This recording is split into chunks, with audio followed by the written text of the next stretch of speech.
անհրաժեշտություն չէր լինի, եւ ուրեմն նման իրավասությունը ուղղակի սահմանված չէր լինի, կազմի ընկերությունը ինքն էլ որոշեց, ինչքան թող պետք է այդքան էլ գանձ է միացման համար, ինքն էլ որոշեց։ Բայց տարիներ շարունակ այդ ոճում աշխատելով, երբ որ գիտեք, որ կանոնակարգող փաստաթղթեր կան, գիտեք, որ հանձնաժողովը ուշադիր հետևում է բոլոր միացումներին, ասեմ ավելին ինքներդ եք հաշվետվություն ներկայացնում, դեռ ինքներդ ցույց եք տալիս բոլոր ընկերները, որովհետև որ դիմում այդերը դուք չեք միացրել։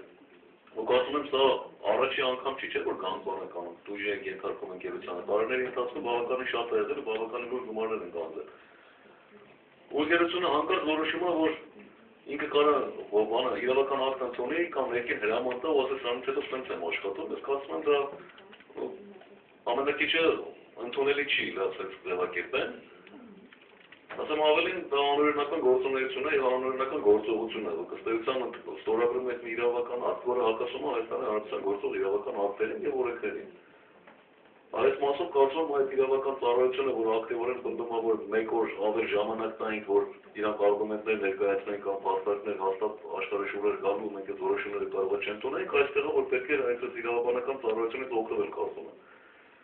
Որպեսզի նման իրավիճակ չստեղծել ու նման քանակի բողոքներ չլիներ։ Իսկ այդ ինչ որ ասել ենք, դες ուզում եմ հիշեցնեմ նաև, որ մեկ ամսից ավել մենք վարչական վարույթ ենք հարուցել ու թախանձակին ընկերությանը խնդրում ենք այդ իրավական ակտը մեզ տրամադրել, չգիտեմ թե մինչև վերջին օրը ձգեցիք ու այդ իրավական ակտը նույնիսկ չէիք ուզում տրամադրել։ Այսօր եկեք անկեղծ լինենք իրար հետ եւ իրավունքի լեզվով եւ պարզ ասենք, որ դուք խախտել եք Հայաստանի Հանրապետության օրենսդրությունը, հանձնաժողովը հետևողական ելնելով իր իրավական ակտերի պահպանման մասով։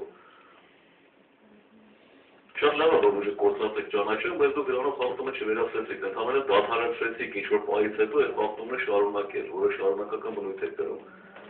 Մինչև այդ ակտի ընդունման պահից, մինչև այդ ակտի վերացման պահ, դուք շարունակական խախտում եք կատարել օրենսդրության, դրա համար կարծում շատ արդարացի կրեն եւ շատ տեղի կրեն, որպես ընկերությունը ենթարկվի պատասխանատվության։ Ես անձամբ կողմ եմ քննարկելու հանձնաժողովին առաջարկում եմ դրանց քննարկության։